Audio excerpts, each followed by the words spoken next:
Ia să vedem cum apare. Dar ce frumos. Angel Eyes.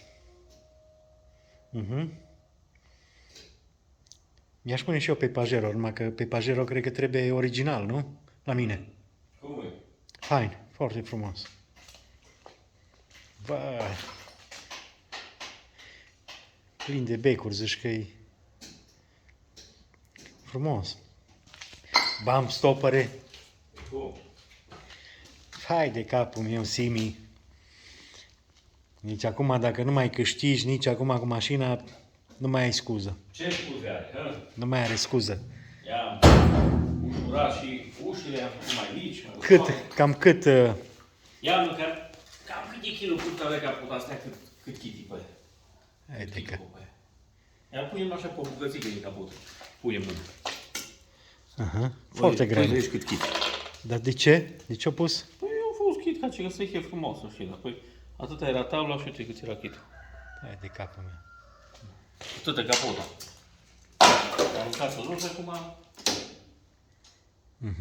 Una ale cu bun spun, știi? Cleme, a. Poate așa ar trebui să fac și eu la Pajero, să nu mai pun ăla, Da, încuietoarea aia. Păi de acum. Da. Păi dau două zaduri de astea, dacă vrei, și te pui tot, știi? Uite, ușă nouă. Și ușa ai modificat-o, așa? Da, cu alte uși. Cu plasă, cu tăpe. Au avut ea plastic din ăsta casant, e tăiat, știi? Aha. Da, da, da. Și când s-o spart, puteai să zboară ăsta în ochi sau în față, Da, da. e nenoroceaște, știi? Mai l-am făcut frumos, are plasă pe el. În caz că vii vreo botă, nu-ți mai scoate o Da, da, Și da. pe dinăuntru punem plexighină aia subțire, vezi? Dar tot cu găuri, sau cum? Nu, este plexighină ăsta când plouă sau e noroi, știi? Plexighină ăsta care... Ăsta nu e din la casant, vezi, oricât îl îndoiești.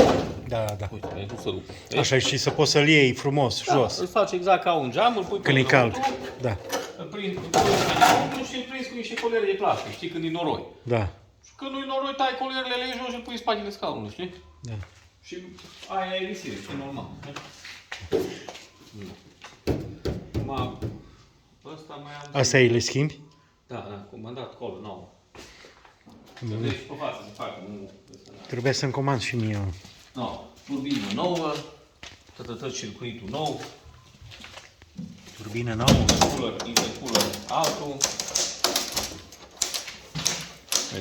Intercooler, ventilator altul.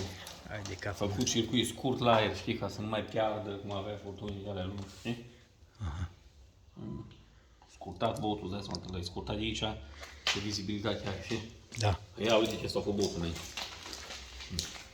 Bun, o fost așa mare că au avut radiatorul de apă, știi, pe alea, știi? Da, da, da.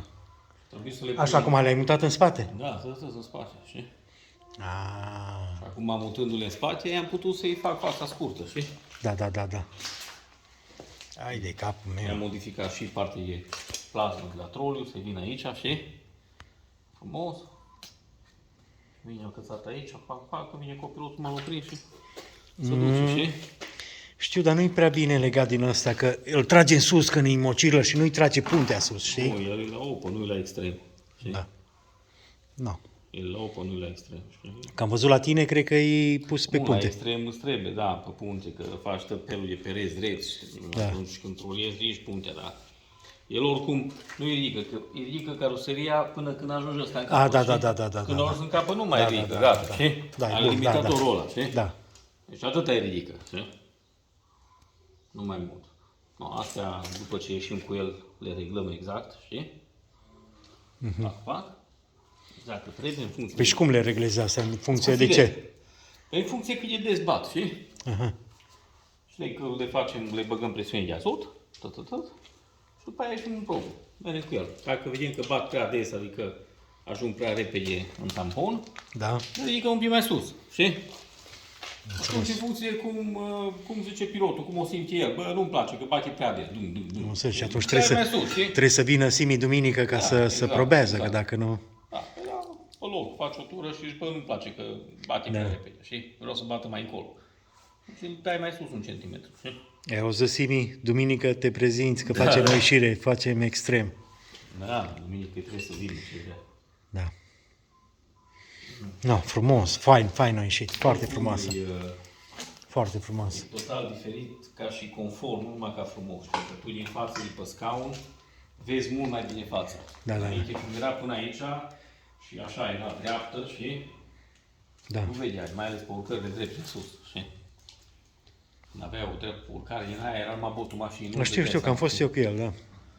Acum, Altă vizibilitate. Da, deci automat tu vezi în fața mașinii, cu alte cuvinte, știi? Dar asta nu eu, asta tot așa eu fost al lui, sau nu? Nu, le-am tăiat, le aveți de aici. Le-am tăiat și le-am modificat, le-am adus. El a fost aici, eu mers aici jos, nu? Nu, e aici, au venit aici, Aha. știi? Și asta iar a fost așa, încoace. Da, știi? da. Dar în momentul când am dus și coiloverele, știi, coiloverele lui erau mai drepte și mai încoace, știi? Am înțeles. Acum le-am adunat un tic, ca în momentul când dă să ai un tic de unghi, de atac rota, știi, să nu... Da.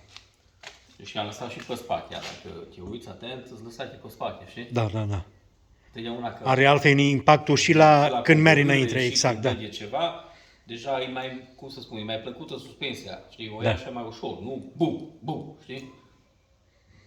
Nu. Sunt mai multe modificări. Acum trebuie să mai lucrez să vadă, știi? Să vadă cum o simte, știi? Da. În funcție de asta, să mai pot regla, să mai pot seta, dar eu zic că ok acum, știi? Oricum, mult. Cam câte S-o chile, și ușurat mult, știi? crezi că s-au ușurat? Păi nu știu, dar... Bine, că de pe față, 30 de kg pe bot ai aruncat jos, știi? Chiar de pe bot. Și dacă tu pe o pârghie calculezi pe vârful ei 30 de kg, ai balansat oricum mult greutatea Da. față-spate. da. Că duci centru de greutate către Da. mijloc cu mașini, știi? Da. Asta e toată șmecherie. Nu, frumos. Frumos, Și abia. a fost mult fier, știi, că ăla atât a fost numai fier, Da. fier, table de 3. Păi ăsta e greu, mă, ăsta cât are? Ai de capul meu. Păi numai asta are, mă, 40 de kg, mă. Da, păi uite, te vezi, ia, și e ruș, am ajutat de la fier 10. Trece cu fiere grele, știi? Da. Acum i-am făcut ramă și alecobon din ăsta, știi, care e plasticul Da. Duralkit, aluminiu cu Duralkit, cu plastic, știi? Foarte frumos. Nu, va fi... Oricum a fost ea ușoară și sprinteră, știi, dar acum va fi și mai ușor de manevrat cu fața, știi? Da. Ștergătoare are, ca lumea? Cu... Da. Băi, așa trebuie să-ți faci și tu, cu Mario. Dar trebuie să schimb, la mine trebuie să schimb pompa, că e slabă și Pune o pompă dacă mai pun bună. furtuni grosă și cură multă apă, pierde din presiune, știi? Da. Trebuie să-i pun altă pompă, altceva, că la mine pompă e ceva Volkswagen, dar e slăbuță. Pune alta și fă că am văzut că tot timpul ți murdar. Nu-ți poți pune camera. Nu mai vezi nimic. Și la concurs e bine să ai vizibilitate. Dar știu, mă, dar primul lucru, cel mai important, că poți să speli geamul de tot timpul. No, astea, acum, Da. astea și apoi o vedea. No, bun. Dacă îi place și ok, mai are și rapoarte și vrea să schimbe și rapoartele în grupuri, dar mai bun. Ok. Bun. Cam atât. Da.